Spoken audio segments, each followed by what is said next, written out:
ದಾವಣಗೆರೆ ಜಿಲ್ಲೆಯಲ್ಲಿ 77ನೇ ಗಣರಾಜ್ಯೋತ್ಸವವನ್ನು ಅತ್ಯಂತ ಸಂಭ್ರಮ ಹಾಗೂ ಗೌರವದಿಂದ ಆಚರಿಸಲಾಯಿತು.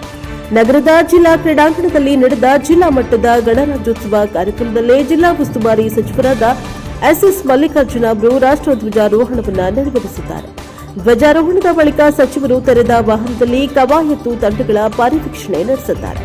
ಈ ಸಂದರ್ಭದಲ್ಲಿ ಪೊಲೀಸ್ ಇಲಾಖೆಯ ವಿವಿಧ ತುಕಡಿಗಳು ಹಾಗೂ ವಿವಿಧ ಶಾಲಾ ಮಕ್ಕಳ ಕವಾಯತು ತಂಡಗಳು ಶಿಸ್ತುಬದ್ಧವಾಗಿ ಆಕರ್ಷಕ ಪಥಸಂಚಲನ ನಡೆಸಿ ಗಮನವನ್ನು ಸೆಳೆದಿತ್ತು.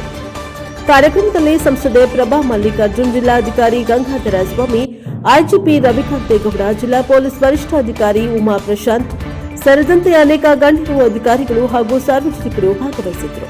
ಗಣರಾಜ್ಯೋತ್ಸವದ ಅಂಗವಾಗಿ ರಾಷ್ಟ್ರಭಕ್ತಿ ಗೀತೆಗಳು, ಶಿಸ್ತುಬದ್ಧ ಕವಾಯತ್ತು ಪ್ರದರ್ಶನಗಳು ಹಾಗೂ ಸಾಂಸ್ಕೃತಿಕ ಕಾರ್ಯಕ್ರಮಗಳು ಸಮಾರಂಭಕ್ಕೆ ವಿಶೇಷ ಮೆರುಗನ್ನು ನೀಡಿದ್ದವು. Bureau report Devaraj K Nellihanklu, NKS TV, Davanagere.